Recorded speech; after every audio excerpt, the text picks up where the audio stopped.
172.88斤的小鸟胃男生，狂炫甜品酱多多，一顿都吃了些什么？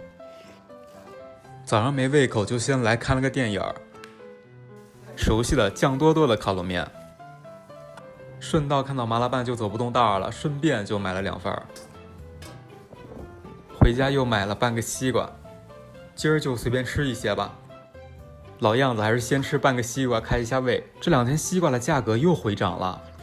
我今天买的是比平常贵1倍的新疆西瓜，就真的是一分价钱一分货，贵有贵的道理。用4个字形容一下，就是巴黎倍儿甜。它瓜瓤的皮儿特别薄，而且汁水特别足，而且最重要的是它真的很甜。我记得每年西瓜它最便宜的时候是6毛，今年最便宜也就是8毛8，然后就往回升了。我真的好久没有看过电影了，我记得上一次看的是李焕英。本来我看消失的她其实是没有抱太大希望的，但是看完吧，我的评价是它是一个值得去看的悬疑情感电影。人性真的很荒凉，更何况还跟金钱挂钩，而且我觉得它的选角特别的成功，我应该是会去2刷的。咱们继续回归老朋友鸡蛋灌饼，中规中矩，里面还是加了肉松跟里脊。我去买的时候吧，正好看到一个人要了一个全家福的，最后他那个饼都快夹不住了，因为我看到他那个全家福里面有6个肠，而且还有一堆的配菜，好像才20吧。这个价格放在任何一个城市都是相当炸裂的，但是我个人觉得你吃鸡蛋灌饼加个1、2样就可以了，加的东西太多反而会不好吃。鸡蛋灌饼吃完了，我的甜品快递终于到了。吃完第一个烤冷面吧，才发现没有录上，问题不大，主打的就是一个心态好。还得是酱多多的烤冷面才合我意啊。这个是白桃乌龙罐子，我刚打开罐子就闻到特别清新的茶香味儿，而且它用的是蜜桃的蛋糕胚，它里面还有葡萄豆豆和蜜桃豆豆，加上很醇厚的动物奶油，一整个口感就是特别的高级。这一勺下去，到底是谁满足了？它这个罐子的颜色也是非常的打眼，就跟我一样，颜值博主。烤冷面喝完了，我发现我就是桃子的忠实粉丝，不仅爱吃桃，还爱吃跟桃有关的一切食品。蜜桃乌龙罐子吃完了，这个是6寸的抹茶奥利奥千层。它的6寸在我手里显得那么的微不足道，你们吃千层的话一定要提前冷藏一下，巨好吃。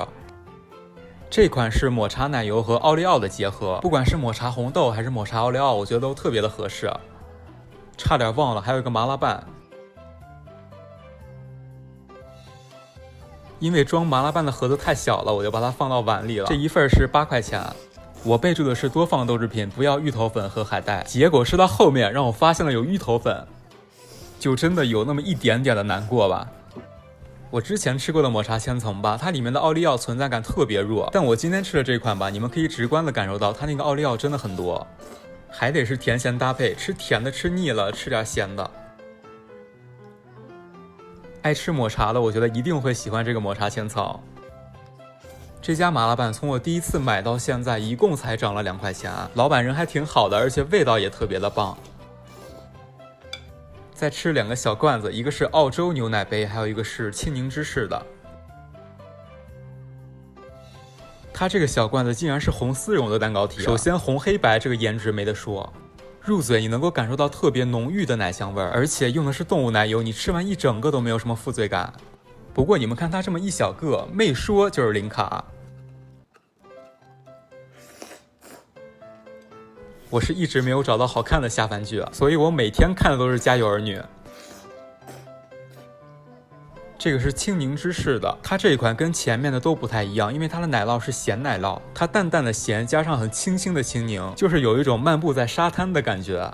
而且它里面还分布着很多细腻的饼干碎，这款真的我哭死，口感太丰富了。麻辣拌吃完了，不得不说这个麻辣拌分量还挺足的。